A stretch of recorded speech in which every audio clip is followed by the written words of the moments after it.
Speak Between the Lines podcast. The shit that's uncool to talk about, we make cool to listen to. Y'all was like, we got a whole little vibe going over there. Yeah, that's what I'm saying. Strong vibe at that. Yeah. I can't hear y'all. You got some candles burning over there with the pink light? I feel like y'all. Y'all are talking shit about me. No, we just talking. What did you ask? You got any candles burning over there? I don't have candles, but I do have my my water fountain going. Though I can't hear it because it's a noise cancel my headphones. Boy, it's over there. Look, man. Like I said last week, this nigga Rev tried to come at me for my lights, bro. This is all I'm saying. Me and John speak. We literally talk every day. It's really not a day that goes by that me and John don't talk.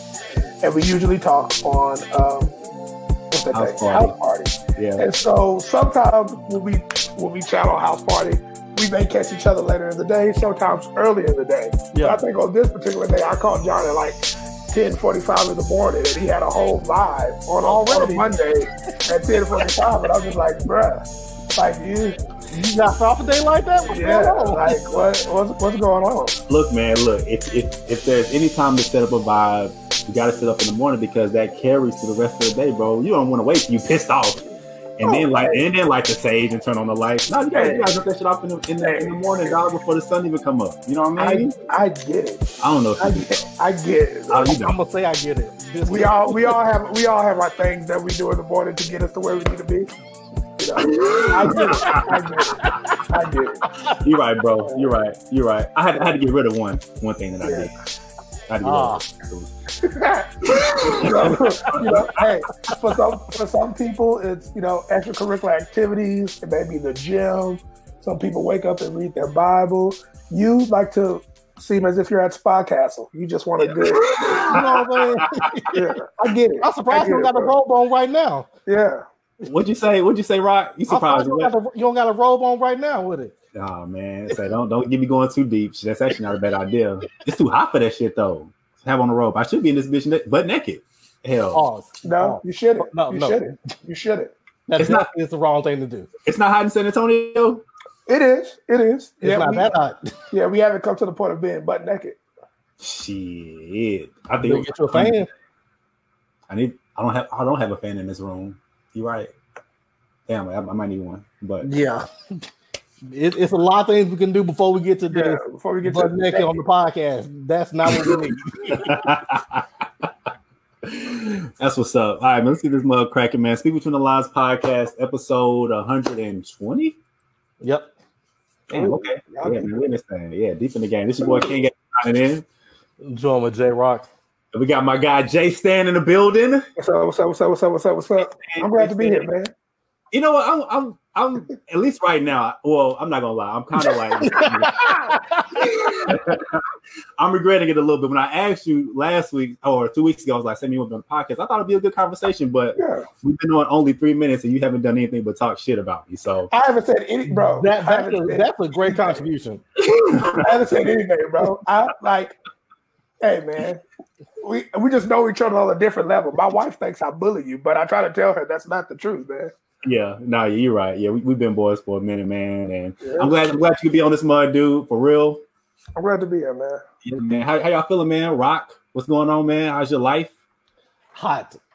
Damn Texas heat is real, and I'm on the 3rd floor right now. So, yeah. I was talking to one of my friends earlier. It's like, you know what? After this apartment, I will never do the 3rd floor again.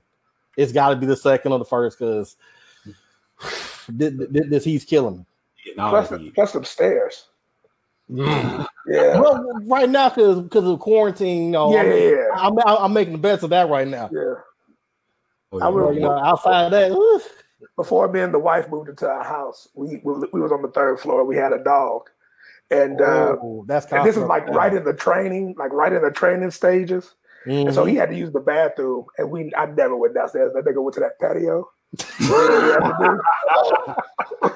I just swept it off. It was. Well, you had to pour bleach on that patio once you get done with it. Yeah. But did you hear what my nigga said? He sweeped it off. He didn't put it in a bag. He sweeped it off. If you sweep real hard, it's just gonna go. It just gonna go out, man. I wasn't trying to like sweep it to the people beneath me. Oh no, man. Yeah, that's disrespectful. That is funny, man. Man, speaking of COVID, man, how y'all doing during these COVID times, man? Cases still going up. We still locked in the house. How y'all feeling, man? I'm getting used to it. I'm more used to it now than I was the first couple months. Yeah. Especially working from home. I felt like I was living at work instead of working from home. So I'm kind of getting used to the whole isolation phase of it. Is there anything that y'all realized about yourself since being locked up? just being locked up? Nah, I mean, for me, what you already know, that's like I live inside my head, so I just be here with my own thoughts, you know. And that's just like that could be a good thing, and it could be a bad thing, but just here, man. Yeah. I watch a lot of TV to keep myself distracted. Netflix has been amazing for me. See, and that's my thing. And Rev kind of gets onto me this too, because he'll like ask me about shows that I watch. I don't really watch TV like that, so I really be in my head because I'm like I don't have nothing to really distract me besides work. And I don't know why in such a world that we live in, where everything is right here at your fingertips. You know what I'm saying? You don't watch nothing. And that's my problem. But what are you doing? What are you doing that's stopping you from watching? On Facebook and once a week, okay, and Twitter, exactly. Well, no, now I'm not talking about the podcast. I'm just talking about on social media in general. Just being here. This shit, it's unproductive. I'll tell you that. I mean, I would rather watch this have something playing or just playing PlayStation than just sitting up going through like social media bores me for the most part. It's redundant. I get like 5 posts and I watch a couple stories like I'm done with this. Yeah. But then like what I'm saying, John, is like there's so much great TV out there, and there's so much that you can like really catch up on to like stuff that you maybe have never seen. Right. Like everything. Yeah, exactly. I did watch Fatal Affair last night. Yeah. Fatal Affair. I haven't watched it yet. How was it? I haven't watched it yet. I'm gonna watch it probably tonight. She was terrible. It was funny. I heard it was bad. It was very funny. It was very Lifetime-ish. But speaking of Fatal Affair, like I just saw the preview. And the one thing that I was like, oh man, that's dope. It along the same lines of Jordan Peele and his previous couple of movies, how they switched that Joe song. Mm-hmm. Oh yeah. It. I was like, oh, that's dope. Yeah. Like that was dope to me. I like they flip. What song was it? Is it Things Your Man Won't Do? I think it was, but I think it was, they flipped it and add like that scary tone to it. I'm like, oh, like that makes me want to watch the movie. Okay, well, man, I watched it just for that because on that damn Jordan Peele, that was like, oh, yeah, that song was tough in the theater. Like how he did that in this upcoming scary movie that he's releasing. He did, mm-hmm. Yeah, we know the name. How he did that and how he flipped the song. How he flipped that Say My Name. I was like, oh yeah. And you know how I feel about that guy. I don't even like to say his name. Yeah, I see that. Yeah, I want to go see that movie. I love scary movies, but that's the only one that traumatized me as a kid. So you're gonna see Candyman? I want to. I feel like I should go support in such a time as this. But that's gonna give me nightmares. And I love scary movies. Man, I hate them. The boy is facing his fear to be about the culture, dog. I'm not mad at you, bro. Growth during the quarantine. Yeah, man. Growth during the quarantine. That's what's up, man. So I gotta bring it up. Mm-hmm. Yeah, go ahead. I'm waiting on it. Ever since I got this text, don't think I didn't realize that this is going to happen. This is good. I'm surprised you didn't say anything, though, Rock, when I sent the text saying that Red was going to be on the pod. Because I already knew what time it was. Okay. So for those who don't know, right, there's been this ongoing beef between Jay Stan and J Rock about San Antonio and Shreveport. And we kind of mentioned it here a few times when we've been live streaming, but it really started before we started live streaming. And I was shouting out my boy. I was shouting out Jay Stan, Countdown City. That was early in the podcast. Yeah, it was early. I was shouting out San Antonio, Countdown City. Look at him, he's throwing shit up now. Rock has some shit to say. And so I didn't say fuck that shit. That's all I said. Now I will throw Rock some bell. Let me give y'all just the behind the scenes story. All right. So this was after it was a weekend we went to go see Joe Budden live. Right. And y'all were talking about wins and losses. Mm-hmm. And actually you and Rudy came. So you know what I'm saying? Yeah. And so we was cool. Like we had a good time or whatever. And y'all were just mentioning like the good time that you had. And so you were like, oh, I hung out with my boy, da-da-da. And he did my whole thing that I always do, 210 Countdown City. And Rock was like, 210? And you were like, oh, San Antonio. And this is where it started. Because you said, oh, San Antonio. And Rock was like, oh, San Antonio. And it was immediate disrespect. And so I remember I listened to it on the pod.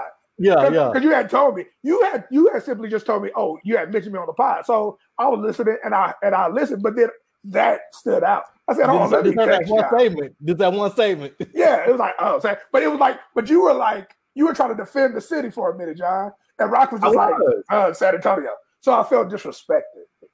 See? So that's where it started. And then what further made me even more upset, because I was like, yo, John, where's Rock from? And he told me, and it was, you gave me his area code. Or you mentioned your area code on that high 318. Yeah, 318. And so then I looked it up, and I realized that 318 was not in reference to any particular city in Louisiana. However, it represents a whole region of Louisiana, northern Louisiana. It makes life easy. Like, and that's trying to pick a chick up. You say, hey, what's the number? You don't got to know 7 digits. You don't got to figure out the area code. You don't got to figure out all that. This 318, you good. You already know it's 318.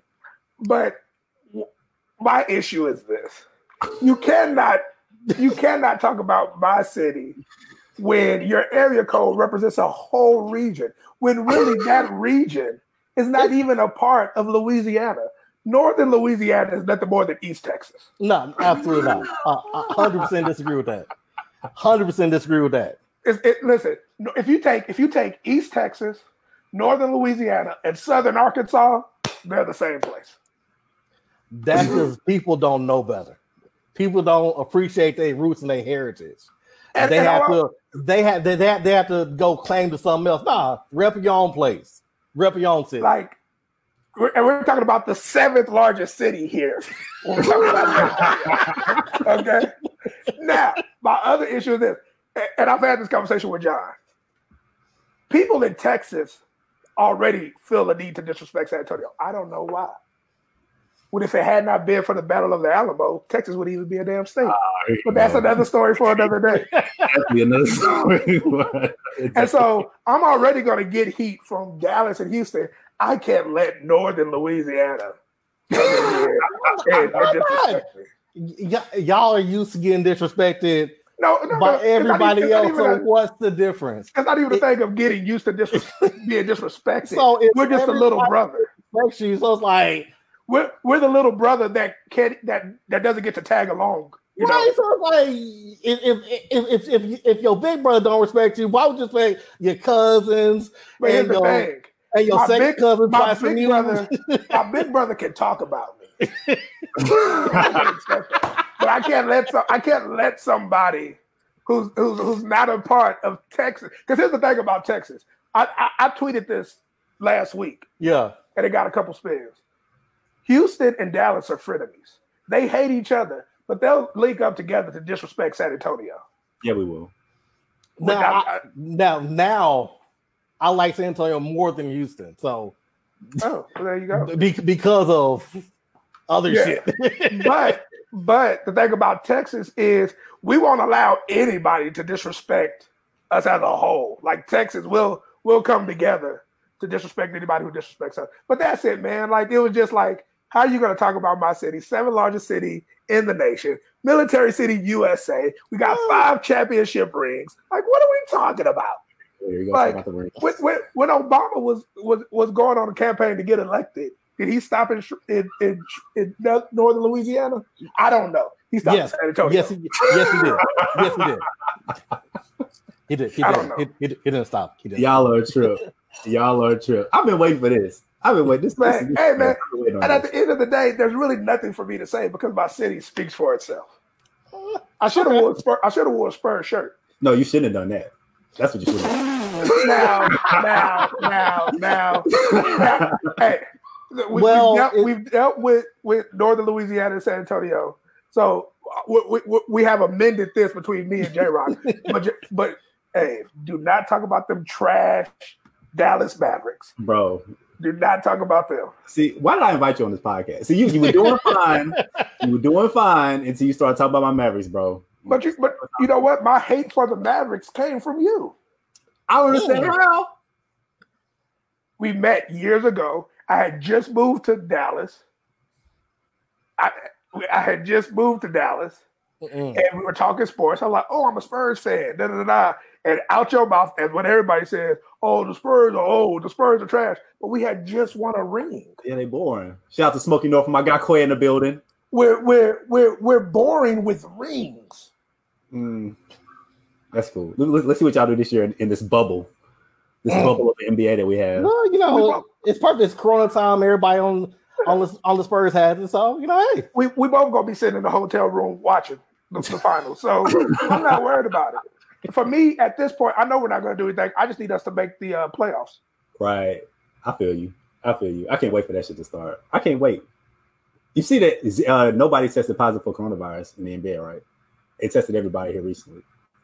So everybody's going to be playing. They're getting like 5-6 tests a day or something like that. I don't know. But we can't get nothing to the public. Nothing. Exactly, right? That shit don't make no sense. Man. All right, man. Let's run wins and losses. Wins and losses. I'm not Rock. I thought she was gonna come a little bit more. I at least thought she was gonna bring up area codes by Luda, but John, but you did. There's nothing. There's nothing we can say. I mean, we had that little battle on Twitter already. He knows that Luda respects the whole 318 versus little countdown city. Luda the largest that we don't have to even mention. Luda respects the woman out of the 318. Of course, why wouldn't you? So what that means is that there's of women. That means that there's a whole portion of Louisiana that is known for being boppers, according to Luda. I didn't say that. No. He said there is a certain expectation in the 318. That doesn't exist in Countdown City. That's all Luda said. But what is he mentioned your city. He mentioned your city on what song? Give me the name of the song. How does the hook go? It doesn't matter what the hook says or what it doesn't say. Yeah. It's about women. Respectable women. Women. In ladies. Different area codes. Right. Hey. Just show my city respect. If I had to give round one of this debate, I had to give it to Rez, bro. Rez might have got you a little bit. He might got you a little bit on this one. Why don't you change your little color on your lights behind you? Go ahead and change the vibe a little bit, and we're gonna come back to it later on. Yeah, yeah, we can come back to it later on. I got ammo. I got stuff. We can continue. All right, man. Wins and losses, dubs and L's. All right, man. I got a loss this week. All right, man. I went to the dentist because I had a little toothache. Yo, I had to get a root canal in the middle of coronavirus. Oh shit, for real? That's scary. And like you have to have your mouth open the entire time when they're working on you. So I was already nervous enough going for a cleaning. Now I have to come back for a root canal. What? So like, were your teeth bothering you or something? Because that's kind of my fear. Is like, damn, because every time I go, it's like they be like, all right, like this hole's getting bigger, but I'm like, I'll feel it later, and I just feel like no. I definitely feel like this now. That's why I got the water pick. I'm gonna be my own dentist during this pandemic. Hey. I'm not mad at that. So when are you gonna get it? Have you already scheduled it? It's gonna be within a month. Because it got some bread associated with it. Yeah, that stuff costs money. Man, let me go ahead and get my shit filled. Which I'll say this right now: if your job offers you a health savings account, go ahead and contribute. Man, dang man, that's trash. That's medical trash. Expenses. Oof. You ain't lying, dude. Well, best of luck to you, my nigga, on that. I'm not looking forward to it. So I mean, I've had I'm get some overtime together, and we're gonna make it work. You say you have had one? Yeah, I've had one. But my guy, like I only go to black dentists. As hard as that is to find here in San Antonio, I try to find one. So I only go to black dentists, and yeah, man, they do me right. They do me right. That's what's up, man. All right, shit. Let me schedule my appointment. I gotta win. My skate wheels come tomorrow. I know my last few wins have been about skates, but I've been trying to get these wheels for the longest, and they've been on back order from everyone. I want to see this video with you skating outside. Yeah, that's what I'm waiting to see. I'm waiting to see you just. Y'all gonna see videos because I got played last time. He's like, man, I ordered these skates, and I see a video on Instagram with a dude with a guitar. I was like, wait, so it's like you're trying to perpetrate on the rollerblades for a minute. I am going to skate though. I'm excited. I'm really excited about this. I can just see you now. I can see you now. It's gonna be a whole bunch of Earth, Wind, and Fire playing in the background. You know, he's gonna be trying his best. I'm ready for it. I'm ready for it. I thought about Aretha Franklin. I didn't think about Earth, Wind, and Fire. Question. Yeah. What Aretha Franklin song were you thinking about skating to? You gotta wait. So you gotta wait for it. I can't give it all up. I can't give it all up, man. I can't give it all up, man. Okay. So yeah, I'm ready to see this. I'm ready to see this video. Right on. So yeah. So they come tomorrow. I'm excited. I'm wearing them immediately. I'm putting them on immediately. So that's my win. Okay. Stand, win, loss. I had a dub. I got a dub. This past weekend, my mother came into town. Was able to spend some time with her, which is always cool, especially during this whole virus thing. But also, you can be slightly concerned as far as your parents traveling or whatnot. Yeah. So, but yeah, no, it was cool. We had a good time. We had some good conversation. Yeah, man. So that was my dub. Getting to spend some time with my mom. How far was the travel? She came from Dallas. So. Oh, that's a little drive there. Yeah, man. She came from Dallas. Yeah, man. Well, you can see your parents and your elders, man. That's always good. It can be challenging to do, especially during this time, man. So that's what's up that y'all got opportunity to spend time with. I think I've seen my mom more during this quarantine than when we didn't have a quarantine. Wow. We didn't have anything. Yeah. So, well, yeah. There's a reason behind that. Just you try to see the parents because you be so locked up in the house. So anytime you can get to a familiar face, you can. And if the Lord if he gonna take us out because of this pandemic, we just want to see the parents. Right. Yeah. It's completely different seeing somebody face to face than on the computer screen on the phone. Yeah. So. And plus, my mama, she don't know how to work FaceTime, and so she be holding the camera all up here.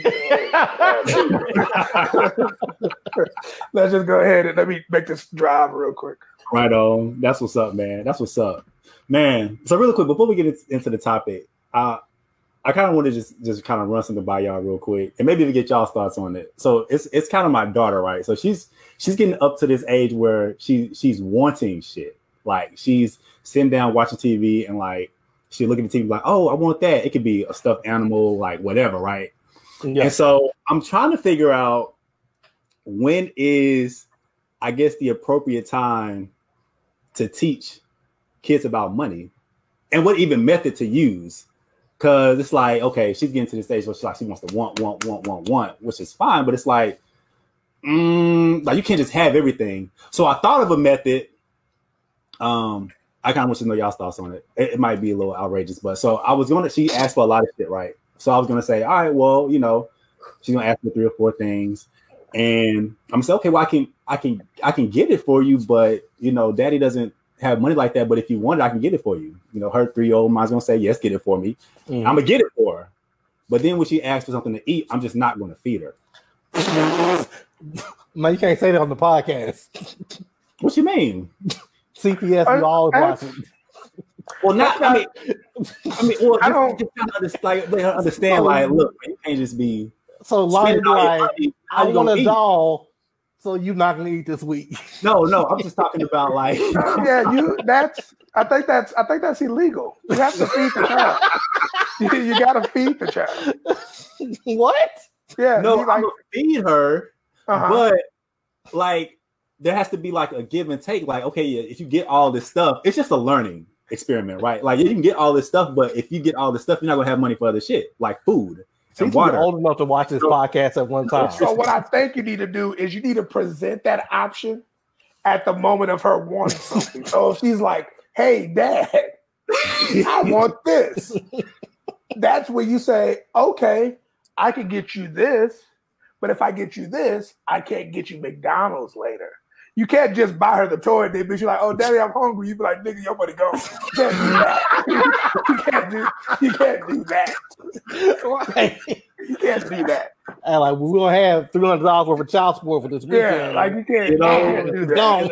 Nigga said, "Nigga, your money already gone." Yeah. So I think there's a way in which you can do this. Present the child with options, but it has to be at the moment of wanting something. So it's like, "Oh, Daddy, I want this, whatever, easy bake oven." Okay, cool, bet I can buy that for you. But if I buy you this, then you can't get this. So what do you want? Do you want that or do you want this? But she's going to say she wants the easy bake oven, not even thinking about that she's going to want to eat later. Well, yeah, she's going to want to eat. Like at some point, John, use a different example. Yeah, at some point she's gonna get thirsty, so you're gonna have to give her water. At some point she's gonna get sleepy. So, but what I'm saying is, at that moment is when you then have to, put the proverbial foot down and be like, "Hey, I can't. You said you wanted that, and I gave you the option." Right. I have learned that works on kids. On people in general. What I give back to you, what you gave to me, hey, that's yeah. Okay. I would say if she wants more than one toy, then make her decide which one she wants. Like, well, we can't get this other one because we're getting this. Yeah. Mm-hmm. You gotta present sometimes, not all the time, but sometimes you gotta present kids with options to help them learn. I know you know my story. For a moment, I was watching my cousin's kids, and they had this bad habit of just walking into rooms, turning on lights, and leaving lights on. They weren't paying the bill. And so what I told them I was going to do was, I said, each of y'all are assigned a light bulb. When you go into a room, screw in your light bulb.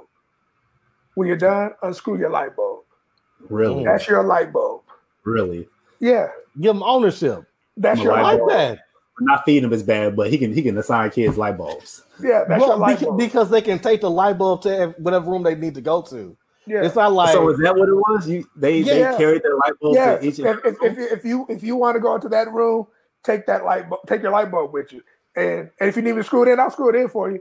But that's your light. When you're done, let's screw it out. Because I'm not gonna keep paying electricity. And you're it's not like, well, you left light on in the bathroom, so you're not eating Thursday. We're not doing that. Yeah. Y'all make it sound way worse than what it actually was. And once they were able to learn, hey, I need to turn off lights, then you don't have to have a light bulb beside you. Okay. All right. I'm gonna give it a shot. Because she, I mean, and it's kind of hard to do. Well, it's not hard to do because it's like you kind of battle with wanting to give your child the world, but at the same time, making sure that your child understands that the world is not going to just be given to you like this. Yeah. You know what I mean? So, but also she's what, 2, 3? Yeah. But does she understand the concept of money? No, and that's what my original question was. Like, when is a good time to even for comprehension. I think you can start making her understand that, like, to get something, you have to give something. And after a while, what you're giving will run out. And so you have to be selective with deciding what you want to have. Yeah. But just the concept of like 10s, 50s, 20s, nah. You know what I'm going to do? That's a good idea. I like that. I'm going to buy some Monopoly money and I'm going to give it to her. And anytime she wants something, she has to give me $1. That makes sense. Yeah. And then when she runs out, she can't get shit else for the rest of the day. Not dinner, not snacks. Nothing. He's 100% serious. He's 100% serious right now. I'm just playing. But I guess it's kind of one of those things where it's like, you know, as your child grows, it's like, okay, what's the next learning block for them? So that's what's up, man. Well, appreciate y'all's input, y'all's voice of reasoning. Yeah, man. So, man, which y'all want to jump into first, Nick Cannon or Kanye West's presidential rally? I think you should save the best for last, which is Kanye. I'm about to say, there's a lot of stuff to talk about that shit. Yeah, man. Yeah. All right, man. So Nick Cannon, man, a lot of news broke out with him. Actually, like maybe here within the last week, he's been dropped from Viacom for some shit that he said on this podcast a while ago. And I don't know if he's been picked up. I don't think he's been picked up back up yet. But you know, I mean, would y'all able to listen to what he even said? Or what are y'all's thoughts on all that? So I listened to it, and it felt like this two people having a conversation about history, and historically, some of the things they said are very accurate. Mm-hmm. So I think the issue is people take some things that he was saying, especially where people of melanin are this way, people without are that way, as him talking of absolutes, saying people without melanin are all this way or they're all evil people. And then he said white and Jewish people. So I think that's where the issue came in. And then with everybody being hypersensitive, it was an excuse to get rid of them. Because to me, that conversation wasn't that bad for them to drop him completely. And then he had that essay long Facebook message or tweet saying that he went to have a conversation with him and they didn't want to have a conversation. That he tried to apologize, but they didn't want to hear it. So, you know, granted, 3 sides to every story. What each side says isn't the truth, so we don't actually know what happened. But to me, it wasn't that bad for them to quote unquote cancel him when he made Wildin' Out, when he made $1 billion idea work. Right. And that's kind of my thing too. It's like, I mean, what are we making it about something that it's not? And like, kind of to your point, I mean, was that enough to even just drop him? I mean, because a lot of people say a lot of outlandish stuff all the time, and they still have their platform, they still have their shows. I mean, we'll see people on Fox News say all type of stuff, and they just go on vacation.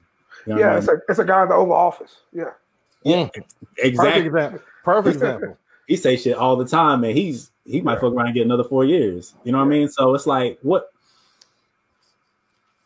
I saw the Nick Cannon thing, and I saw it like in bits and pieces, just because it was everywhere. So I saw it, and at first I was really struggling to see what he said that was anti-Semitic. Like I was really trying to find that. Like, what did he say that was anti-Semitic? And what I could only land on for what I saw, again, I didn't see it in its entirety, so anybody correct me if I'm wrong, was when he was just referencing that, you know, blacks are the real Jews and stuff of that extent. And, you know, if that's how you feel, that's how you feel. That's a whole different religious conversation. Right. But I was just like, I wasn't able to truly catch what he said that made him get canceled. Right. And so I was just like, again, like Rock was saying, if we're just having a conversation regarding history has shown that when it comes to people who are more melanated, we have been at the lower of the totem pole, and that's just facts. That's just facts. Right. And so that was my thing. That was just like, okay, what did he say that was so outlandish? But again, in today's culture that we live in, you do have to, especially when you have a platform and you have a money-making platform and you're making that money and you're everywhere, you have to be careful about what you say. You have to be careful about what you say. True. That is true. But I mean, like I said, I don't even know if, because then my question is, if that's not what he was trying to say, then what was the reason for apologizing? Was the reason for apologizing to get your show back? Well, I think it's, we have to realize, we have this conversation all the time. I think we have to begin to realize that everything is nuanced. There are very few things in this world that are black and white. Mm-hmm. And so when we're talking about certain topics, there's a nuance in there that if you fail to realize that it's nuanced, you're going to say something that somebody's going to find offensive. Right. When the reality of it is that that's not your intent, and you're just, in a sense, speaking from your perspective of it. Right. And so it could very well be that, and I think Nick Cannon is a good person. Like, as far as like who he is, not social media wise, but just who he is in general. I think he's a good person. And I think he may have apologized because he realized that he did offend somebody. You know what I mean? So it may not even been a thing to necessarily get his platforms back, but realizing that, hey, very Drew Brees-ish, right? I said something that offended somebody. I've reflected on it, and I realized how I offended you. And so I want to apologize for that. So that's what I think it was.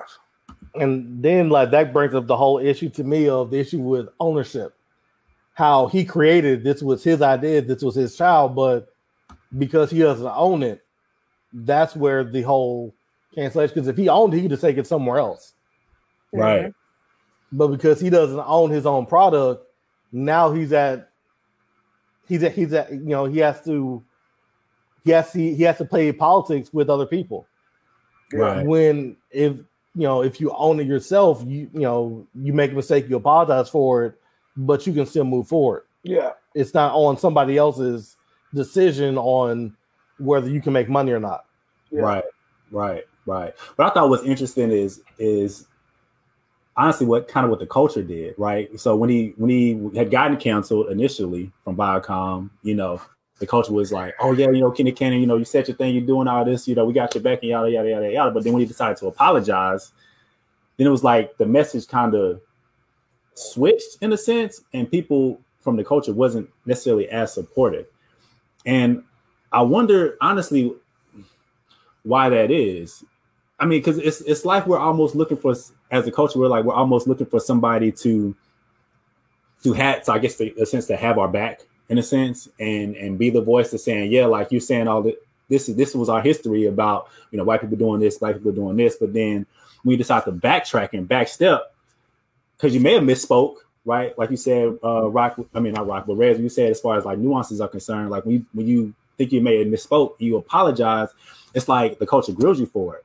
And I can see, because I know with him for a little bit, he was saying like, damn, like the culture's against me now. This is crazy. But like a few days ago, you was just having my back when I said what I was saying. But here I am trying to take ownership, right, and apologize. And it's like, well, now the culture's doing this. My thing is, everybody wants somebody else to be Malcolm X and Martin Luther King, but they don't want to have that personal sacrifice. People are okay with backing somebody else when it's them suffering, but when they try to, I won't even say backtrack, but it's I consider that just being responsible. You realize that, okay, I didn't mean to offend somebody, but I did. So, like you said, let me want to take ownership of it. But a lot of people want everything to be a extreme, either to the left or to right, or whatever the case is, white or black, that they can't deal with the nuance of a situation. So they only want to see the Malcolm X, if you hit me, it gives me right for me to defend myself. Or they want to see the extreme Martin Luther King, that non-violent, but we're gonna fight. But everybody wants to see somebody else do it. They don't want to do it themselves. Like exactly what Rock said. Like, again, people don't understand the nuance of situations, and people don't understand that with Nick being where he was at, that allows him a platform to provide opportunity. How many people do we know are now household names and their social media platforms have blown up simply because they were on Wild 'N Out? You know what I'm saying? And that's not to say like, oh, don't say anything and, you know, backtrack from statements that you make. But that is to say that understanding that when you have a certain platform that is providing a way for people, that's a certain responsibility. And I think Nick felt that. And so he was probably attempting to right something that was wrong, and so that he could continue to feed all those other people so that they can continue to feed people. I think it's along the same vein of, if we look at our ancestors, for some, our parents and our grandparents, they went on jobs where they were disrespected, and yet and still they did their job because they had people to provide for. And at no point in time do we look at them as people who lost their integrity or people who didn't stand for something, right? So it's like sometimes you do have to see the greater good in losing a battle, but ultimately to win a war. Damn, that's a good point. I mean, you got some mouths to feed, not even the ones in your own household, but when you have a show like a Wild 'N Out, you know what I'm saying? That's a lot of people you're responsible for. And not just a lot of people, but a lot of Black people that you're responsible for. And so if we're talking about the culture, you're providing a way not only for the culture, but you're providing a platform for our culture to be shown and expressed, because that's all Wild 'N Out was, right? Yes. It was our culture, whether it be from in the classroom, all the little, you know, Greek skits that they did, the rap battles, all of that was our culture. Right.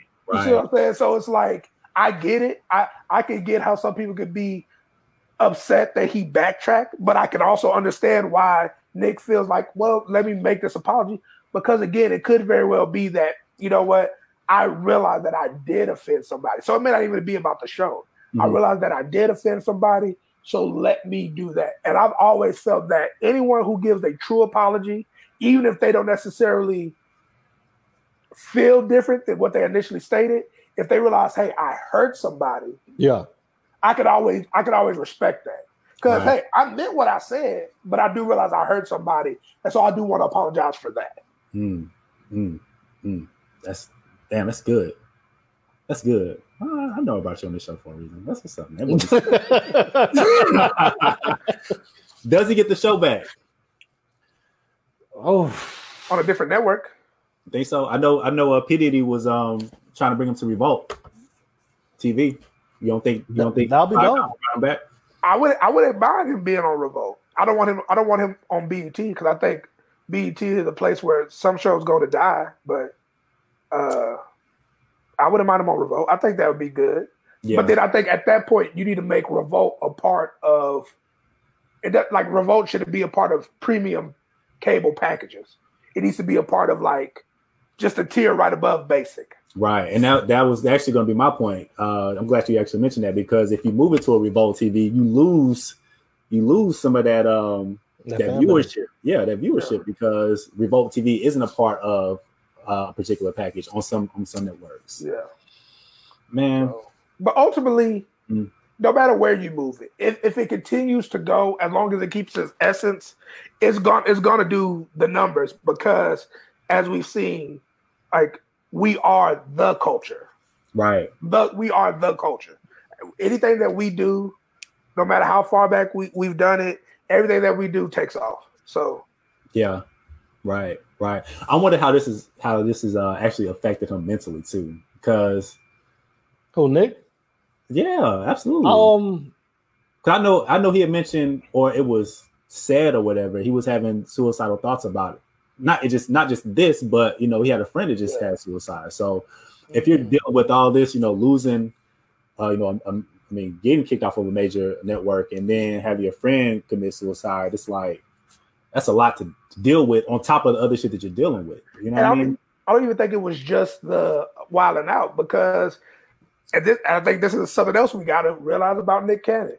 We don't like to give Nick Cannon his flowers, but if we're talking about Black people making major moves, I mean, He had the Wild 'N Out, Nickelodeon.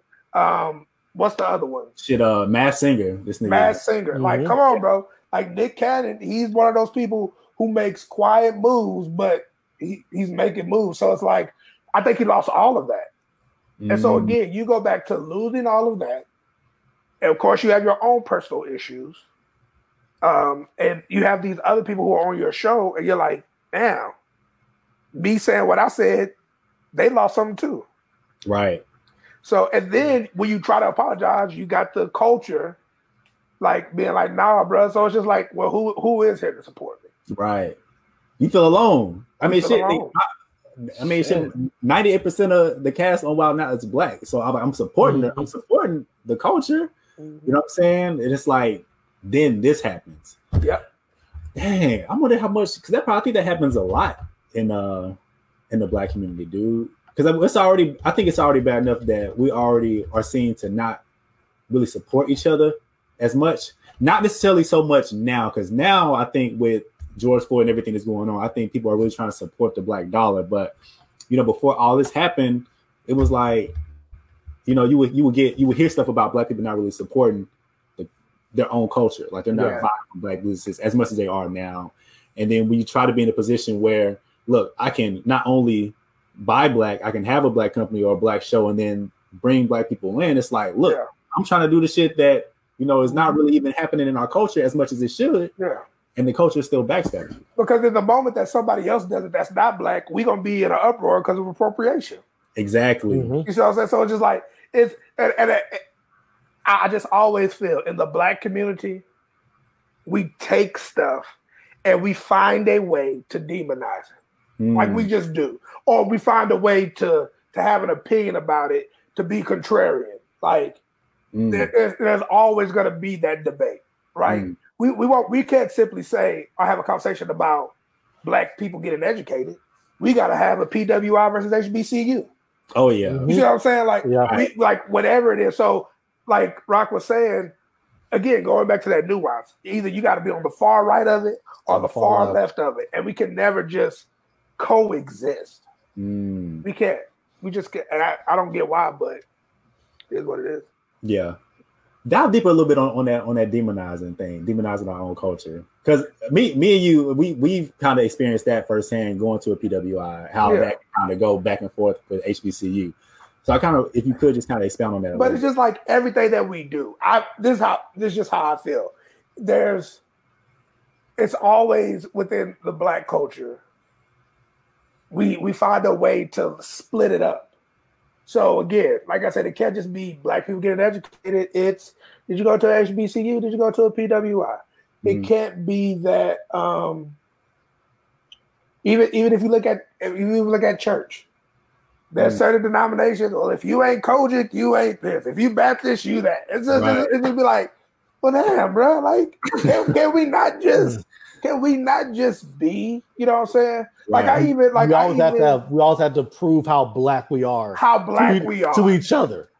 And I just be like, bro, what are we talking about? You can't talk a certain way, or you got to talk a certain way, or you can't dress a certain way, or you got to dress a certain way. You know, even, like one of my biggest pet peeves, both my biggest pet peeves, again, being a part of a Greek organization. Like at the end of the day, if you cannot get along with somebody because they're a part of a different organization, what are we talking about here, people? Like, what are we doing? It just makes no sense. So I just think like we can't support Martin Luther King. We got to bring up that he was a whoremonger. Like, and I get it. Like, I'm not saying that we should just throw away the things that he has done as a person, but what I am saying is that at some point we just need to centralize on something and like represent blackness. Right. Because it's like, at the end of the day, if we're not representing us, how can we expect other people to represent us? You know what I'm saying? And this is not one of those, like I was listening to another podcast and they got to a whole debate about black on black crime, which I'm a strong believer that it does not exist because you commit crimes within the proximity of the people that you live. So if you're black, so it's not that black on black crime happens at a higher rate than crime in other cultures. But it is very much so that there are certain things that to an extent, if we are expecting for other people to appreciate us, we have to begin to appreciate ourselves.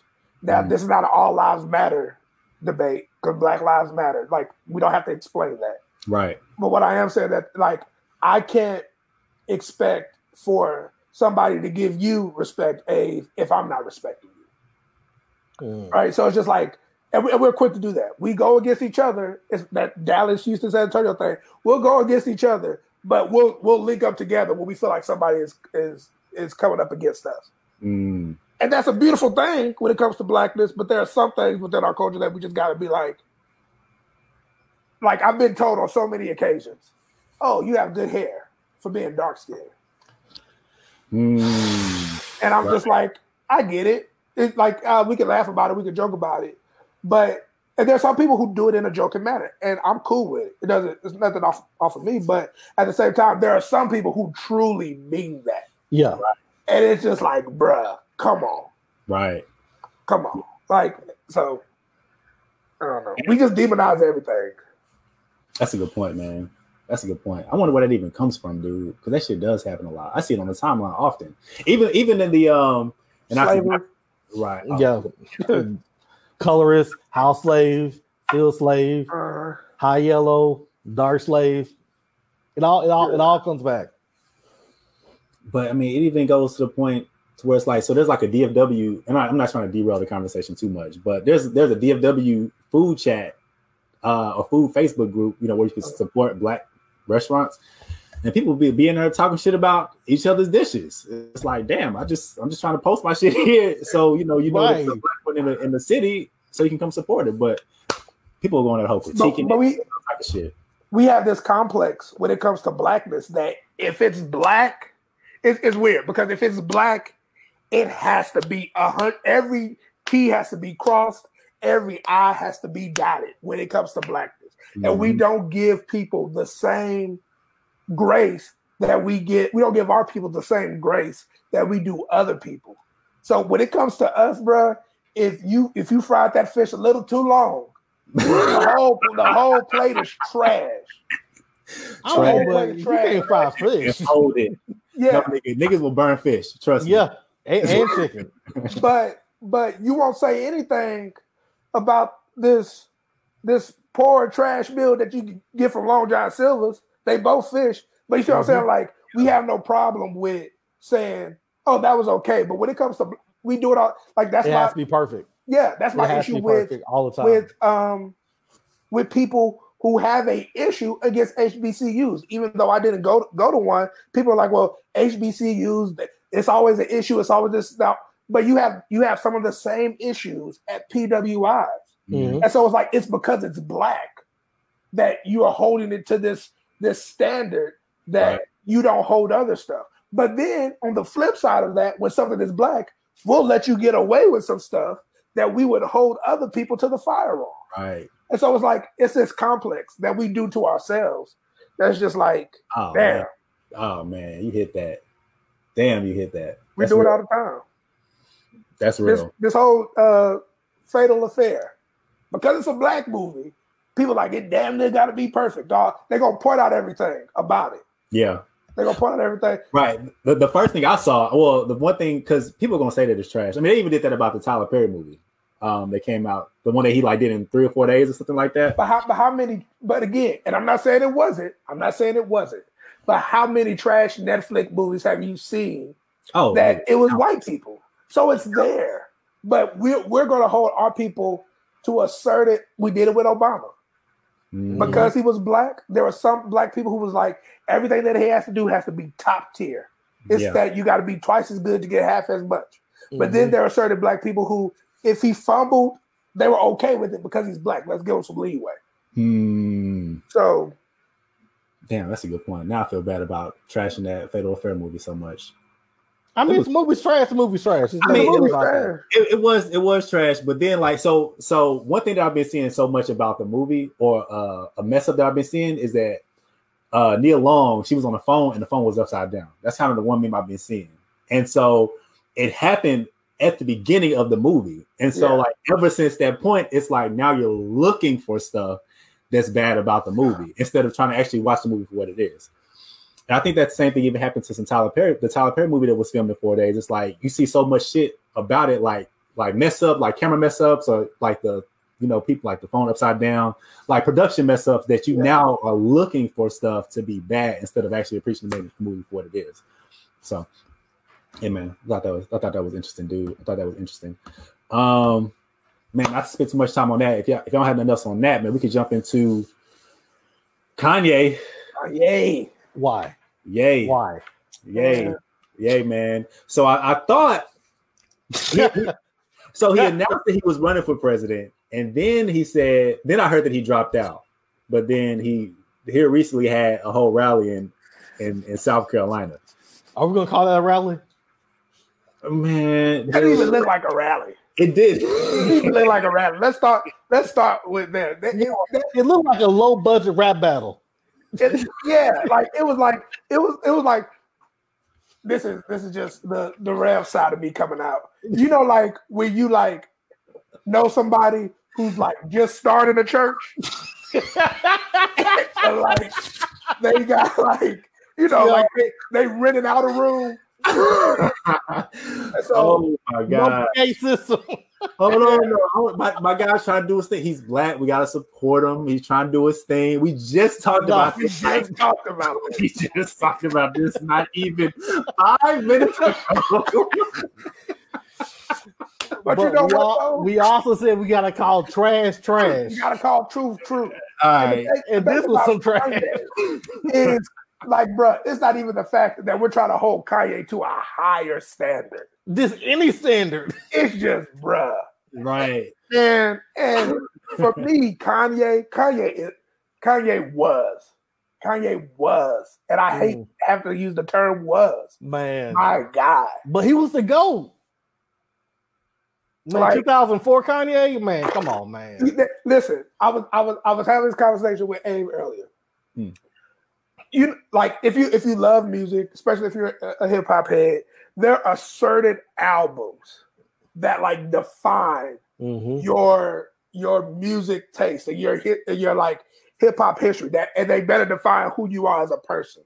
And for me, that was College Dropout. Oh man! Like for me, that was and so like growing up in Texas, right? There's certain albums like I have UGK albums that are like that's always gonna be that's a part of like money is a part of me. Like you know what I'm saying? That is a UGK album you can't tell me anything about. Right. But at that point, 2004, sophomore in high school, of course, you got all different types of rap. You got Jay-Z, you got all these. Kanye was like, here's a guy, polo down, dresses, college educated. He was what we would accept the dress, just as far as college educated. He's everything that like J. Cole is now. Yeah. Before that. You know what I'm saying? But except like he had immaculate style. And then he could get on a track and spit. Like it was just like it was nothing. You couldn't tell me. And then for me, personally, he gives me Jesus Walks and he spits. Like he spits. Man, amazing track. And I'm just like, I can remember. And the crazy thing is, I can remember like seeing the videos on BET, because that's when we still had 106 and Park. Yeah. I can see it, and the person who gave me that disc was my homeboy, a white dude named Ryan Wiley. He was like, hey, have you heard Kanye's new album? I was like, nah. He gave, and it was a burnt copy, so it was illegal. Of course it was. Of course it was. 2004, it had to be. So you went back and bought it? Yeah, I went back and bought it. He gave it to me, bro, and like I put it in, and like I was hooked. You couldn't every track anything about Kanye. Every track. As time has progressed, it's just been like, and you hate to see it. You hate it. Right. And that's kind of the thing. That's kind of the downside with us, right? Because we kind of watched Kanye West grow within the music, like grow and then change within the music industry. So you go from like listening to College Dropout, Late Registration, and then you kind of see him form, like I guess transform with 808s And now it's like you have this, and it's like, damn, what happened to my guy? Like, what happened to this dude? This dude was the thing back in high school. Now it's like, you know, what happened? So it's nigga, that shit's crazy, dude. It was crazy. It was crazy watching it. Yeah, it's crazy and it's sad because it's like what I personally think happened was you get college dropout, right? And then you get late registration. In between those two, you get George Bush don't care about white people. And Black even people. then, we're still like care about black people. And even then, we're still like, yes, Kanye, like, come on, and we're for it. And then I honestly, truly think that you get graduation, and his mother passes away, and I think he never truly has emotionally and mentally healed from that. I think he just put himself back into his work, and we've seen splashes of him just like not being in the best state mentally and emotionally. And then you marry a Kardashian. So I think at this point, Kanye is a victim of his celebrity and his ego. And how crazy is that Kim is more woke than Kanye is at this point? And here's the thing. We may not even know if she is, but the difference is she doesn't say anything. Mm-hmm. And so there's a lot of power in silence that sometimes, bro, like my mom used to tell me, just sit down and shut up. Right. Like there's some stuff that, bro, and I think Kanye, because there's a thin line between genius and like insanity. Yeah. And we've seen Kanye cross that line because we can't deny who he is as an artist. Mm-hmm. Man. Can't deny who he is as a creative. She gave me money. What? What? You can't deny it. But at the same time, it's like, bruh, Kanye. Like, I don't know. It's like, I don't know. Yeah. And you know, y'all, and we were joking about it, but I know at the beginning of this, we were like, was that even really a rally? And I mean, honestly, I don't even think I think it was. I think this was kind of one of those opportunities of him having a platform and then releasing his thoughts into the atmosphere. Because one thing that he said yesterday, or whenever, I think it was yesterday, when he had the rally, was he had kind of broke down about almost aborting North, and that was kind of one of the things that he spoke on about, like, oh man, like abortion should be legal, but we should try to do something to try to stop it. Like anybody that has a child or any woman that has a child gets $1 million or something like that. And it's like, I think he was using that rally stage as a way to talk through and release stuff that he probably should, you know, talk to a professional about. But when you have the stature of Kanye West and the money of Kanye West, you know, you can rent out these places and people are going to show up because it's Kanye West. You can go up there and say whatever you want to. You know what I mean? Like, I know another outlandish thing he said was, you know, about Harriet Tubman, and, you know, she never really actually freed slaves. She just had to work for other white people. Jesus Christ. Again. Slavery was a choice. Harriet Tubman didn't. What? It's like, bro, like, so in theory, is he correct? Yes. These people left and worked for another white person. In theory, that is correct. Right. However, Kanye, you sound stupid. What you're saying is dumb. Harriet Tubman took people and she freed them to where they then had the choice, right, to work for somebody else if they wanted to, or attempt to start their own business. Do whatever it is that they wanted. Mm-hmm. That's the point. And it's just like, Kanye, bro, shut up, man. But to your point, this was the original version of Trump. When he first came out, all Mexicans are rapists and they're all criminals. Like, it was hard to watch, but when Kanye first announced it, Trump's response was, he's a good guy, but this is a practice run for him. So, yeah, a practice run for him to run. Basically, he knows that this is nothing but the distraction, but of course he's okay with it because it's going to distract him supposedly from the black community. But everything that he's doing, he's mimicking what Trump did originally. True. Just go out there, say whatever you want, and fix it later if you have to fix it. Right. I didn't think about it like that, but that's true. But I just, and again, I just think for me, it goes back to, and this is not to say that like every president that we have had has been the right guy for the job at the time, especially not now. But it is to say that there's a certain just level of whatever you want to call it that you feel like a president should have. Yeah. And at the end of the day, like you want somebody that has political experience because there's an art to being political. Right. And we can't just get anybody who just like, I want to be president. And just like, bruh, Kanye, this is not for you. This is not you, bruh. And the thing I hate about it the most is because honestly, I just feel like it's an album rollout because he's supposed to release an album at the end of the month. And so you do this to make yourself relevant, which we've seen him do this so many times. Yeah. Kanye does something. He goes on a rampage. He has and I hate to even call it a manic episode because I don't want to weaponize his mental health. But he has this episode and it's right around a rollout. And for me, this is the first time where I said I can't listen to whatever album this is, even though I would like to because I like Kanye, right, the musician, and I like Kanye the musician. The first 3 albums, I can't deny that he's released heat since then because he has, but just who he was mentally. Those first 3 albums is somebody completely different, and I can't support it.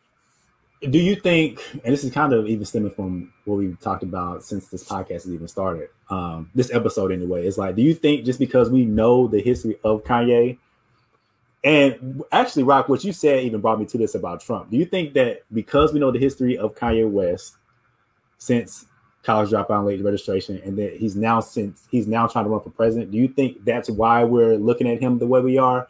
Because like you said, Rock, Trump said some of the same shit, to be honest with you. But we only knew Trump really for his business and the Apprentice show. But if we didn't know everything we know about Kanye West, and then this rally happened, and he said some of the stuff that he said, would we still look at him a certain way, or would we kind of give him more of a shot, honestly? So if Kanye wasn't Kanye, if he was just some random black person, or if we just didn't know his history, what do you mean by that? Right, like if we like we didn't know about the episodes on like him saying TMZ, George Bush didn't care about white black people. Like we didn't know anything about that about Kanye. Besides, he was just an artist, and then he comes up and says, "Hey, I want to run for president," and then still has the same episode that he had. Do we still treat him the way we're treating him now? Is my so if Kanye wasn't Kanye, nobody would care. Because, like, let's be real about it. Before Barack, there's been several black candidates who were qualified, like Cory Booker, and I can't think of the guy's name who who lost to Trump on the Republican side. We had qualified candidates who were saying good things that was like, okay, whatever reason, we just didn't mess with them. And if Kanye was qualified and he came out and did something like this, his campaign will be over with. But because of who he is and who he was, people will still look at him and still take him seriously. Because I had the argument with my brother, like when Kanye first announced he's dropping, I'm like, well, this is just a distraction. People are going to forget that he wore the MAGA hat for 4 years, and he's going to steer a lot of black people away from Biden and help Trump get elected. And of course, my brother's educated, smart individual. He's like, well, people aren't going to forget that. He's like, you're giving people way too much credit. Because when you look in the crowd of that rally, it was predominantly black. Yeah, but I think people just went to that rally because they knew Kanye West was going Kanye West. I don't know if they. I think people went to the rally because it was Kanye West, and I think there are some people who are wanting to give another candidate a chance besides Biden. Is it the wisest thing to do? No. But there are people, i.e. Chance the Rapper, who went on his thing and was like, so tell me why y'all wouldn't vote for Kanye. Right. And I'm just like, come on, Chance. I had to think about Chicago rappers that I just really appreciate. That's so dangerous, though. It's like people are giving, and that's the thing. Yeah. And so, but to kind of like answer your question, Abe, it's like Rock said, if Kanye was not Kanye, people wouldn't be even into this, right? But I think that Kanye is a victim of his celebrity and of his ego. Because of his ego, I think there may very well be people around Kanye who are like, bruh, you shouldn't say that, or you shouldn't do that. And I think because Kanye says, I'm Kanye, it's like, well, who's going to stop me? Right? Even if we go back to the infamous How Sway, right? Here Sway attempted to tell him, bruh, I've been in this industry. I've been in this business. I've had a clothing line, albeit it wasn't successful, but I've taken the steps to do that, right? And Kanye is just like, nah, bro, you can't tell me anything. Why? Because in his mind, I'm Kanye West. And there's nobody, he says it all the time, there's nobody that understands me. There's nobody that gets me. And so in his mind, he's on this elevated plane of thinking that ordinary, regular folks are going to get. So you can tell him, Kanye, no, stop. And he's going to be like, no. And I think the only person who could have kind of reel him in was his mother. Right. And I think that's the sad thing about it. Yeah. And when you say that reminds me of the Kevin Hart documentary when he got in trouble about the comments. Yeah. But it's like, and he made statements like, when I stick to my guns, I'm normally right. Yeah. And Kanye has that same thing. It's like, I'm Kanye West. Yeah. People are buying these crap Yeezys. I put out homeless clothes. People are buying them. Yeah. And so when you have that level of success, and when you stick to what you think is right, and it works, that's dangerous. Like Kevin had to almost fall off a cliff. It's like, you know what? I was wrong. Yeah. Kanye has fallen off the cliff, but he hasn't figured out that he doesn't have all the answers. Like I was listening to it was an interview, and I think it was a Jay-Z interview. It was like one of the rare times he was either on the Breakfast Club or something. And this is when Jay-Z and Kanye were still cool. And he gave such a good analogy. He was like, if we're going into battle, right, and we see the enemy at like the top of the hill, Kanye is that guy that's going to run charging. And he's just like going to run charging in an attempt to attack the enemy. And I'm the guy that's going to sit back. Not that I'm on the attack, but Kanye is running in head first, and he's just going for whatever. Right. And so it's just like, you have to realize that's who Kanye is. He believes that what I'm saying is right. If you don't agree with what I'm saying, or if you don't get what I'm saying, it's just because your level of thinking is not where I'm at. Right. And then plus his level of celebrity is like, again, who is going to stop him? I think the only way in which Kanye will be stopped is if he truly does have a manic episode and he has to be admitted into the hospital. Right. But besides that, nobody's going to stop him. Because nobody can stop him. Yeah. I wonder what the generation under us, right, is kind of thinking about Kanye West, because we have this thought of him, right, because we have this long history of kind of watching him develop, but a lot of people, Gen Z, I guess, only really know of Kanye West because of Yeezys and the Adidas deal and all that stuff. Because I'm trying to figure out like how and why he even still has the attention that he does as often as he does, because I think he had disappeared a while ago, and then he popped up on, I think, TMZ, and then all of a sudden it's like, damn, it's Kanye West. So I mean, it's like, how is knowing what we know, and maybe not even everybody's even thinking like us, but knowing what we know about Kanye West and knowing the some of the stuff that he may be dealing with, and knowing how he can or seeing how he can act as far as when he acts out, it's like, how does he still have the energy behind him the way that he does? What I would say is it's the same way that people who never saw Michael Jordan play, who only know the shoes and only heard the legend of Michael Jordan, still have a certain amount of respect for that name. Because even though they didn't grow up like we did, like 2004, I graduated high school, going to college, playing college. What? It's like it was a perfect time in my life where, like Red said, it meant something to me.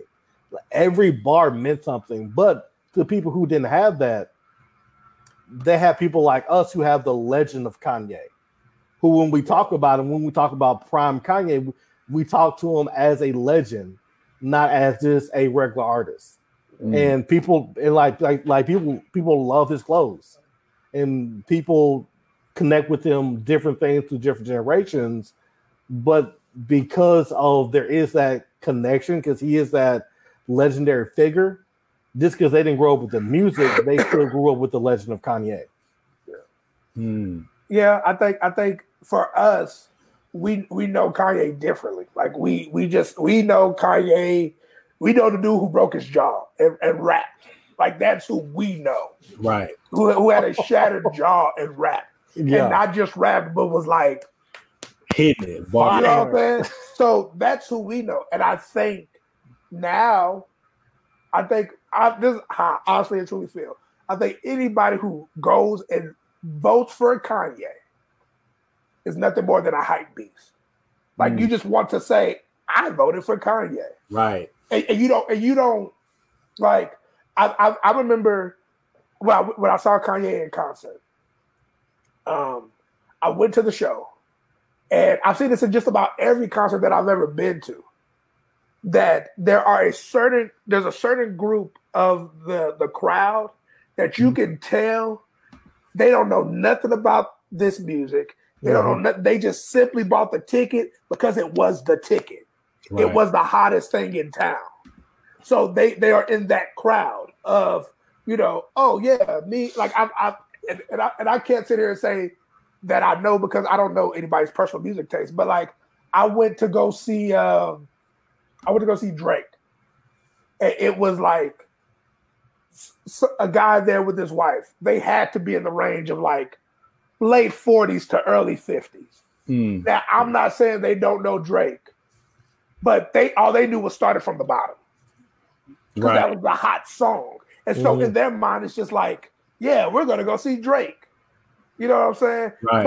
But they don't know So Far Gone. They don't know, they don't know all of that. They don't know Drake how we know Drake, who are really here for the music. So I think there are certain people that if Kanye has any type of following, and it's hype beast.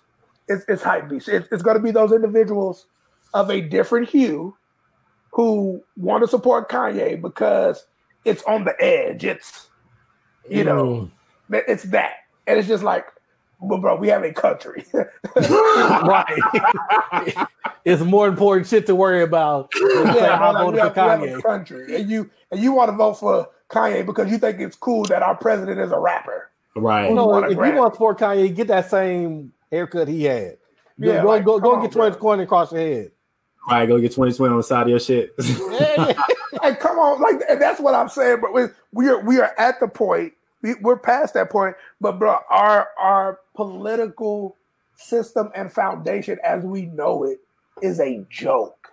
It's a complete joke, and it's sad because you have to say that and compare it up to other political people or presidents in our past that they've done some horrible things, but they were politicians. Like they had an interest, at least to some extent, I guess, in like running the country. That doesn't excuse what they did. Right. But I don't know. It's weird. What's crazy is between two presidents, we have the same statement, but it means two different things. Under Barack Obama, anybody could become president. And that meant no matter what background, no matter who you were, you had a chance if you applied yourself. Now we have Donald Trump, and anybody can become president. Hey, go ahead and give Rock the ball because he's shooting from the free throw line. What are you talking about? Where's the bell?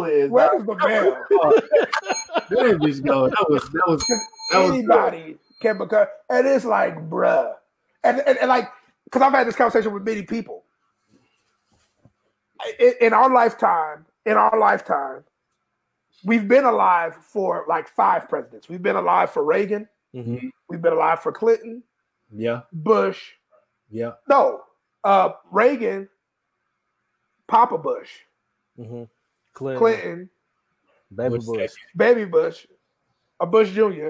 Barack and Trump. Right. Right. And at that, those people who are in the front of that conversation, you really don't know about. Like, what we really know about Clinton is Monica. Get his dicks up. Yeah. Like, that's what we know. So at the point where we're at a point of like, we know about Bill Clinton, he was an amazing president, guys. Yeah. As far as like realization, who we really can remember is like Bush.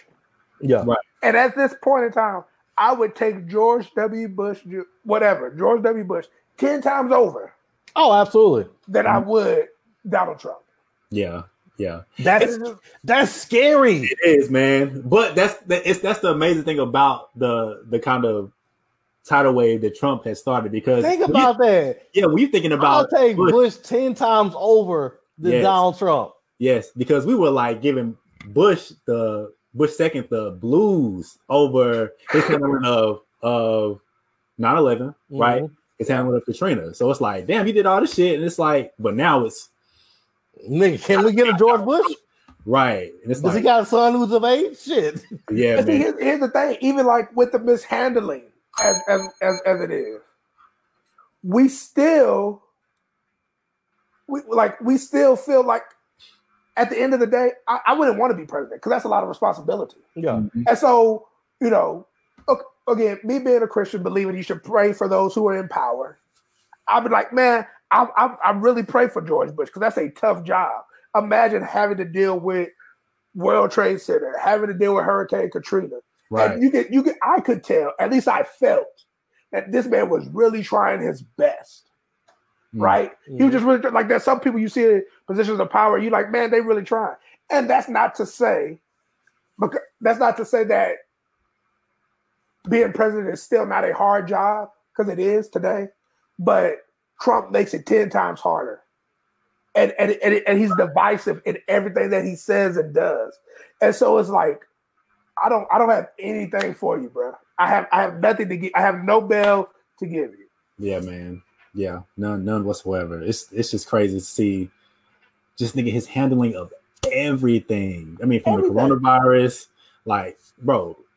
And with the coronavirus, he could have damn near got everybody on the same page. Like, if he would have handled it correctly, it could have been. I still would never vote for him. But the sympathy that I feel like I have for Bush, I would be like, hey, he's trying. Like, he at least did something. Right. Yeah. Right. Like, I would have respected if he just would have came out and been like, bruh, I don't know. Like, I have no idea what's going on. I'm trying. Niggas getting sick. We have no vaccine. We ain't got no money. Like, but to just like be divisive, even with that, it's just like, yeah, it's crazy. Come on. This nigga Patton, yo, what's good, Patton?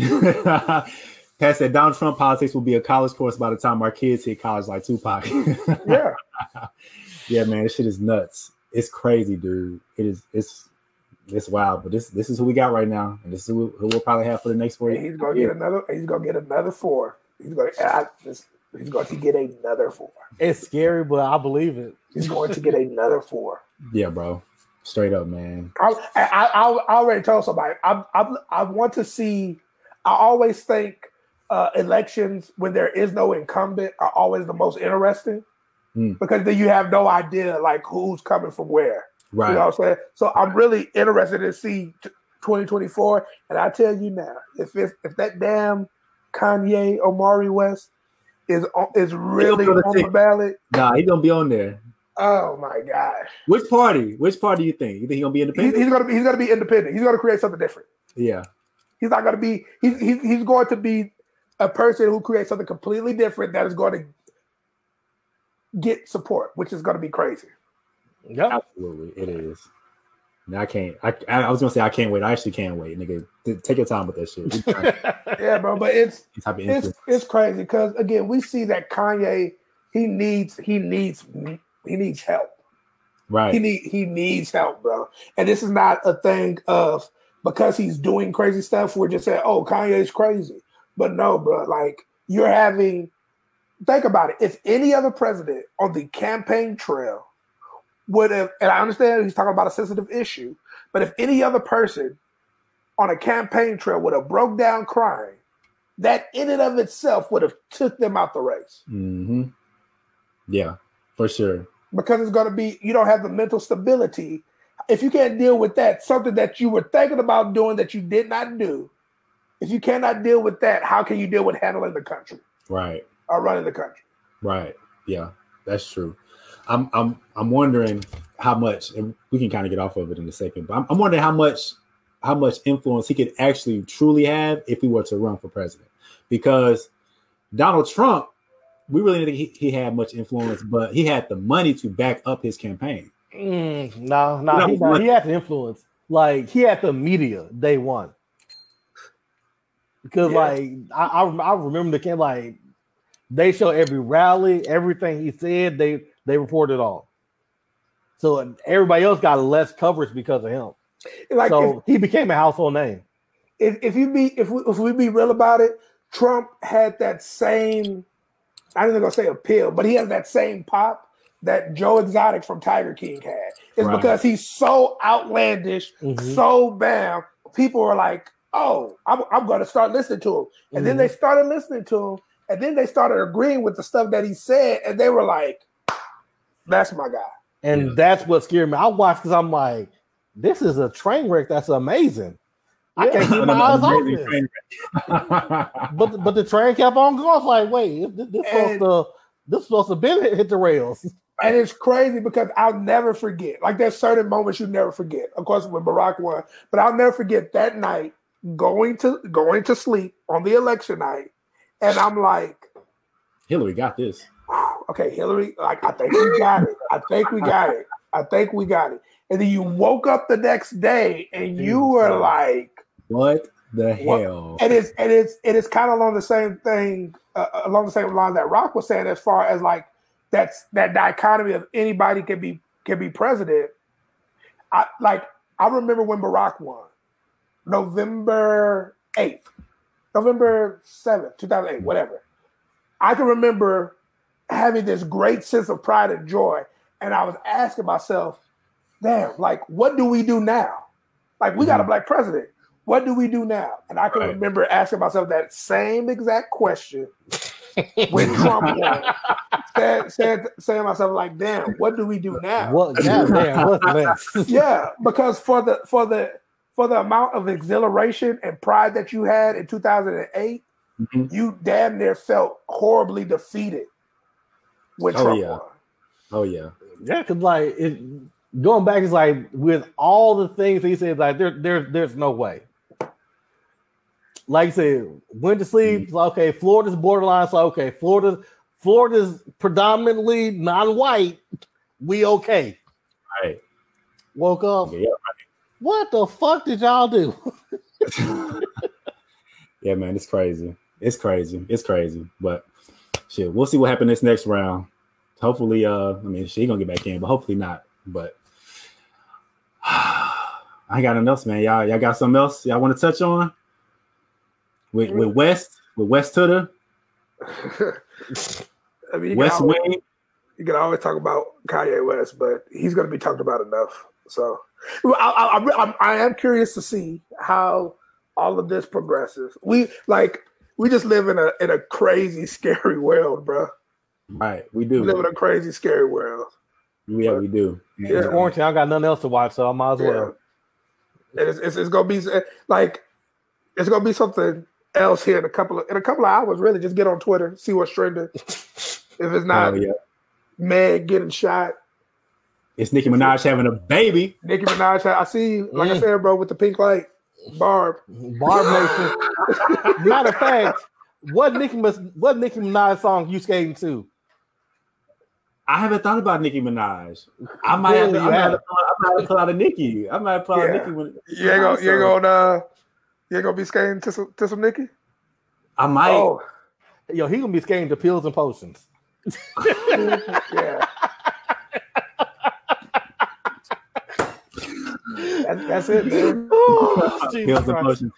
Man, well, y'all, I'm telling you, y'all talking shit now. Watch, y'all see me on these things. I'm ready. I'm ready for you, bro. It's gonna be a wrap. Patton said Wayfair scandal. Wayfair. What do you? Okay, all right, okay, Patton. Is that one of them things, dude, where like people are just kind of putting shit together and they think that it's something that is really not?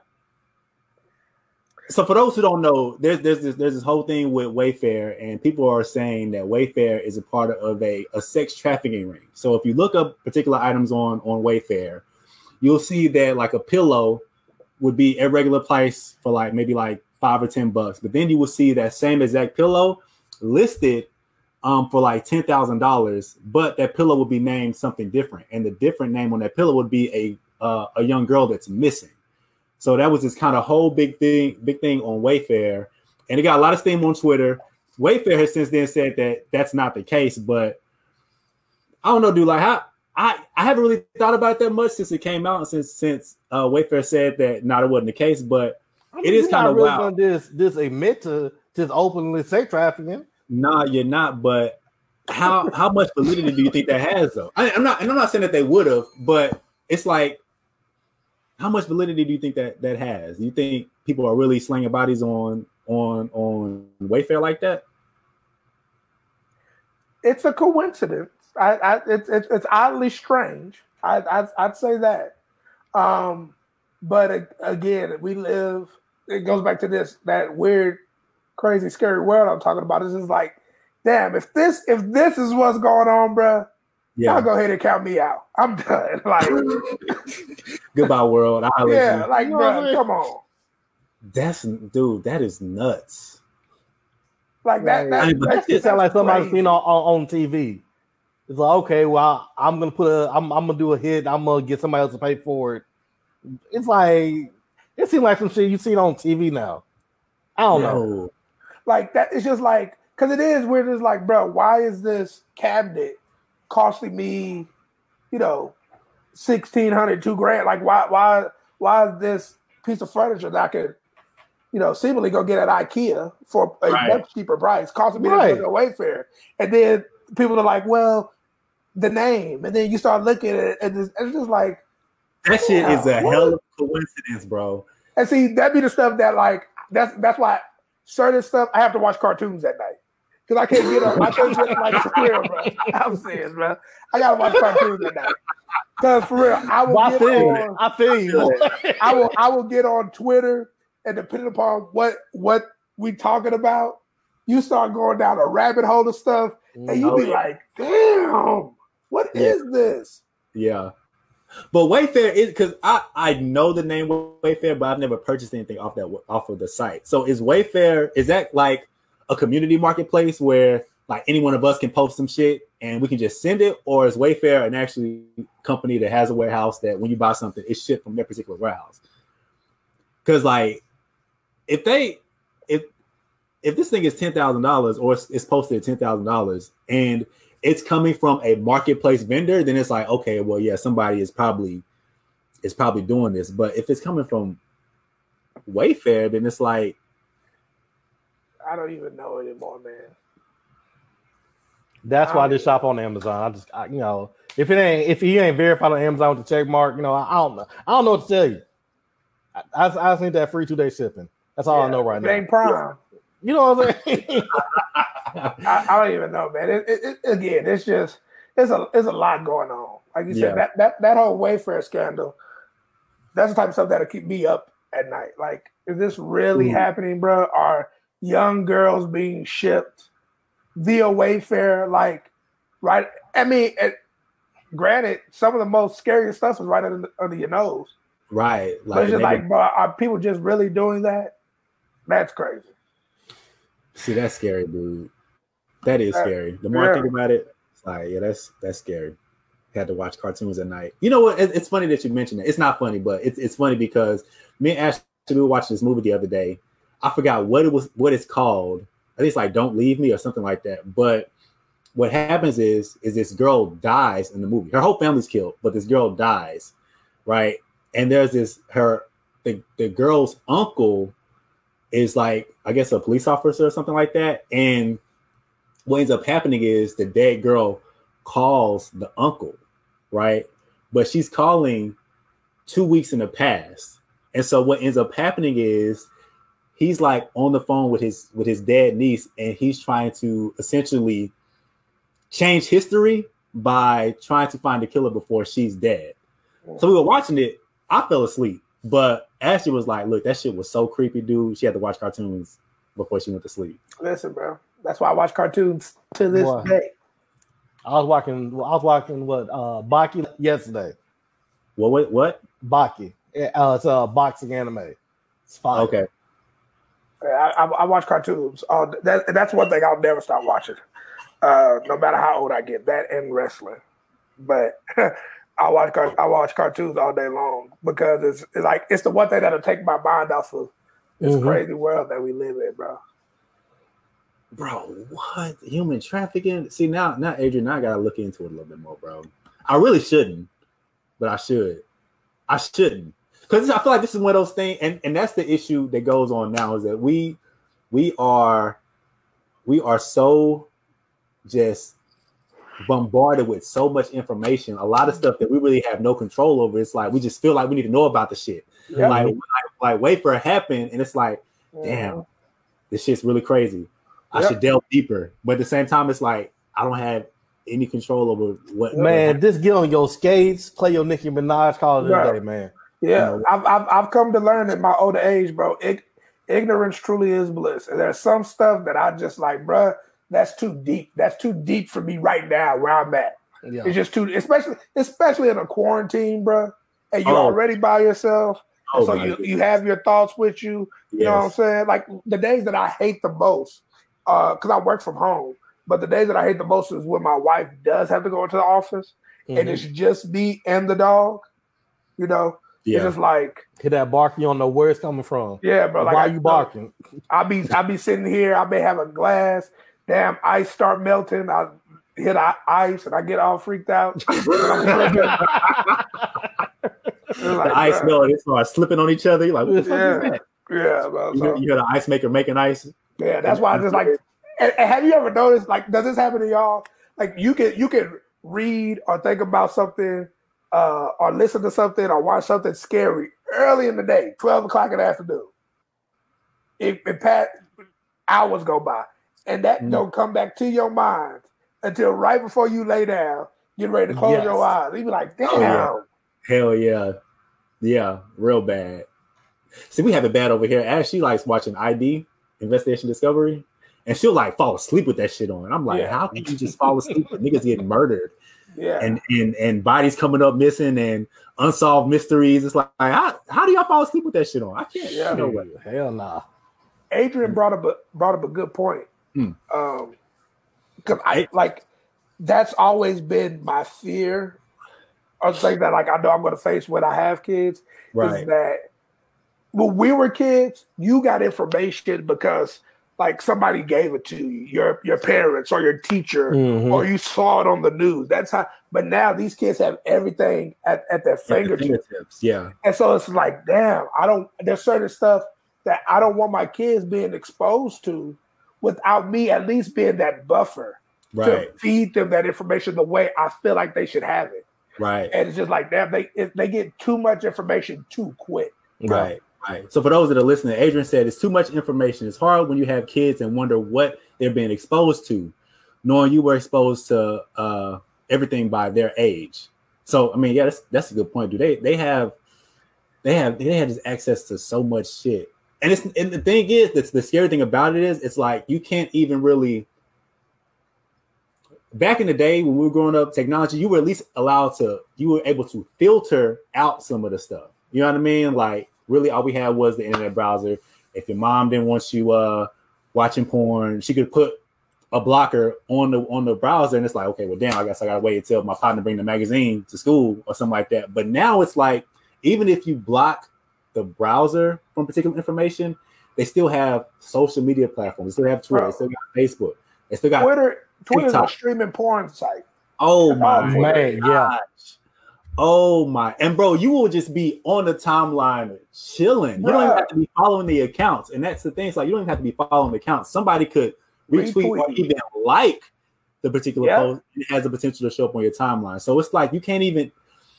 Man, Adrian made such a good point. It's like, you can't even really control it. Like, how do you even control something like that when some of these kids are on applications that we have no idea what they're on? Like, we know like kids are on TikTok, you know what I'm saying, but we don't know what else they have access to where they could just be sharing information, sharing videos, or something that we think is as simple as Twitter. They can have a timeline full of stuff that we have no type of knowledge about. It's not just about porn. It could be killings. It could be, suicides. They could just be exposed to so much stuff. It's insane. That's the one thing that I worry about. It could be from everything. Like you said, it could be crime, murder, sex, demonic stuff, and you just have no unless you're there 24/7. You have no way else. Yeah. Hey, what you do like you did at the beginning of the show. It's like, you want to get on the internet or you want to eat? She gonna choose to eat. Man, that's the one thing I'm fearful of, dude. It's like right now. I mean, Alani, like I said, she's 2. You know, she's 3. You know, she has her learning iPad, but she doesn't have a device that she can just be off on the internet by herself. And I mean, she could be on YouTube and just run across shit. I mean, there was a story break a while ago that even on YouTube Kids, like, people were posting stuff that children shouldn't see, or it was like, hey, you should commit suicide and all this other stuff. Like, on YouTube Kids, it's like people are crazy, and then you have like very little to no control of it. Adrian said it's a full-time job, and then he said broken every social media app, so I found another app called All-in-One Social Media. See, I've never even heard of that shit. I don't even know what All-in-One is. And he brings up a great point, because we're starting to get at that age where we're on the fringe of knowing what is the thing. Right. You know what I'm saying? To where, like, I remember my parents being like, what is that? And it would blow your mind. Like, you don't know what this is? You don't know what that is? And we're starting to get to that age where it's just like, I don't know what that is. I don't know who these artists are, or what that music is, or what that app is, or what, like, we're getting to that age, dude. Yes. Bro, I can't even think of the shit that Alani's gonna bring to me when she's 7, 8, 9. And it's like, what the hell is that? Y'all niggas not on TikTok? That's not a thing anymore. Man, yeah, dude. It's the world is scary. Yep, super scary. It's scary, dude. It's scary, and it'll have your anxiety on 10 because the shit is just constantly in your face. Like, even before the quarantine, dog, this shit was just in your face, dude. And I'm trying to weed off of social media, because social media ain't what it used to be. It's very, political and all this other stuff. Now it's like, this is what our kids are exposed to, man. It's not 06 Facebook nor at all 09 Twitter. Like, when Twitter just used to be you and your friends, or the people that you knew, or the people that y'all knew, you know what I'm saying? Our friends of friends. That's what Twitter was. Oh, man. But also, that Twitter is getting a lot of people in trouble today. You know what I'm saying? But that's what Twitter was. People reach back and look at them tweets. See, I've always thought about deleting my Twitter and starting over. I've done it once because my UNT Twitter was probably all over the place. I've gone back, and if you go on Twitter and you type in your @name and you type in like certain phrases or whatever, it'll pull up your tweets with those phrases. So I've gone and I've done that regarding myself, because I've never been one who's like a bigot, or I've always been conscious of what I put on social media. But you never know, like, did I say something that I wasn't thinking about, that, you know what I'm saying, 10 years from now when I'm trying to do this, they'd be like, cancel that nigga. And I'm like, nah. Right, exactly. Yeah. Mm-hmm.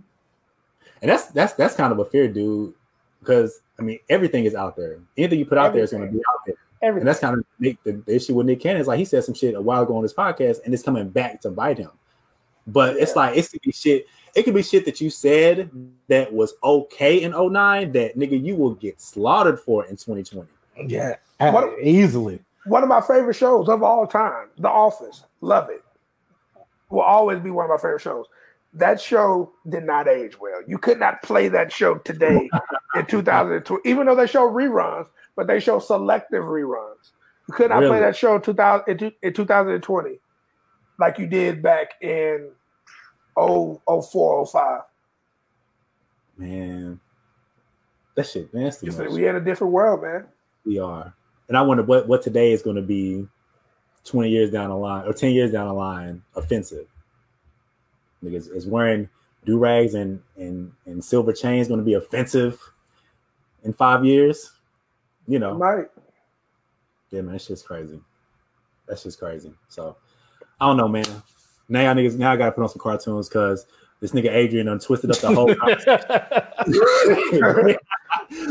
bringing up Wayfair and the Illuminati and shit. Like, goddamn, bro, the Illuminati that was big, bro. You know, not just the Illuminati. Talking about a rabbit hole. Oh my god! Do you remember the whole truth behind hip hop? Yeah, like that whole span. Yeah, bro. And nigga was breaking down different artists in the industry and how they were tied to demonic and satanic stuff. Oh, sacrifices, nah, man. That shit. Yeah, he's talking about a rabbit hole, nigga. Yeah. Oh man. All right, man. Let's jump out of here, dude. Jay Stan, bro. Hey man, I've appreciated it. Appreciate you. Hey man. Like my homeboy A Sweet would say, y'all go back, y'all listen to some of these guys' older episodes. They have heat. I'm waiting for them to bring back What's the Scenario? One of my favorite segments. One of my favorite segments. You know what? So speaking of What's the Scenario, so it's kind of an issue with playing copyrighted music on a podcast. We really haven't figured out that vein yet and how much of it's illegal or not, but I miss What's the Scenario too. I'm not gonna lie to you. That was a solid segment. That's a solid segment. I miss it. It was the best one. I think because we're going to try to get the soundboard back on the show. One of us, I guess, got to go to Rudy's house and get it, our audio recorder, so we can do that. But we might have to bring back one episode. And the something or nothing, something or everything. I think that's also a good segment. But again, y'all go back, y'all listen to some of that old stuff. Great podcast. I've enjoyed it. I appreciate y'all for having me. Again, man, this is y'all's world. I'm just trying to, give my perspective on some stuff. Yeah, man, for sure, man. Well, we definitely appreciate you, man. Absolutely. Your thought, your input, your perspective on all this shit, dude.